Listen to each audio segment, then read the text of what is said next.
Chers amis, nous voici rassemblés pour célébrer cette Eucharistie avec Saint François Xavier. Au moment où il est vénéré par milliers de personnes venant de tous les continents du monde, et nous sommes privilégiés de nous trouver auprès de lui, car il était devenu l'homme d'évangile. Non seulement dans les paroles, lui-même par sa vie, il nous a montré combien la parole de Dieu est importante pour pouvoir vivre dans une maturité spirituelle. Dans notre monde d'aujourd'hui, et particulièrement en Inde, nous avons trois figures: Saint Thomas au 1er siècle, et 15e, 16e, 17e siècle, Saint François Xavier, et aussi le 17e siècle, nous pouvons parler aussi Saint Jean de Brito à Oriyur, dans le Tamil Nadu, en Inde. Frères et sœurs, je voudrais vous laisser trois messages à travers cette messe festive où il y a milliers de personnes qui viennent honorer notre ami Saint François Xavier. Et premièrement, il s'agit de vivre avec une intention profonde. C'est-à-dire, nous sommes tous créés à l'image de Dieu.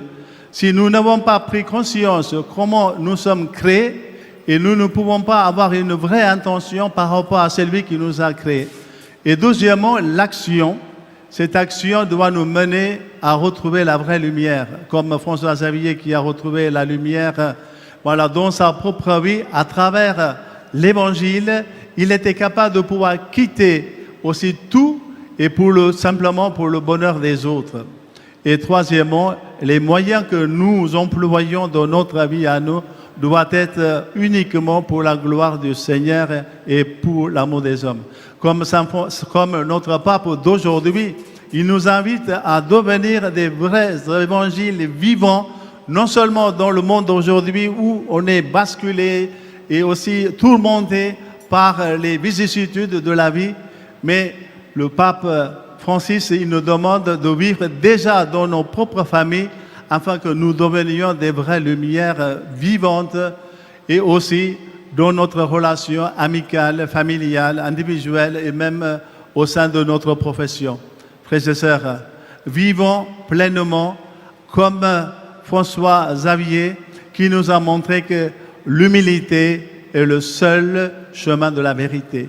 Là où il y a l'humilité, il y a la vérité. Là où il y a la vérité, il y a la joie et la paix.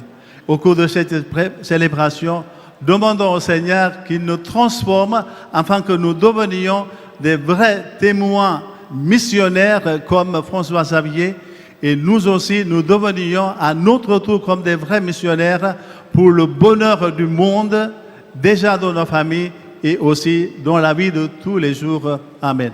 Dear brothers and sisters, just a few words in order to remind you, we have three missionaries important in India.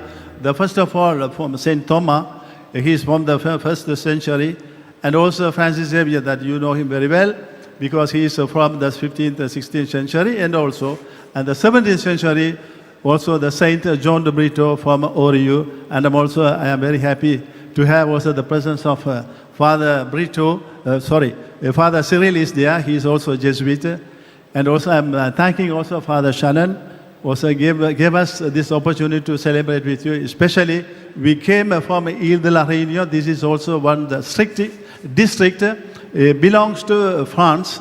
At the same time, myself also coming from France. But anyhow, I am just telling you, we are all honoring the Francis Xavier for only one reason, because he loved God. He loved God in order to love the people. And we also, please, let us remind us, we are the people of love. And also we have beautiful countries in India, in Goa also. Especially I want to thank for the whole organizers also who did marvelously this function. I wanted to thank them also, because it's very, very important to thank the people also when they give their energy and also support for the happiness of the people. Is very important what Francis Xavier did, and you follow the same thing. I thank you all. May God bless us. Thank you very much.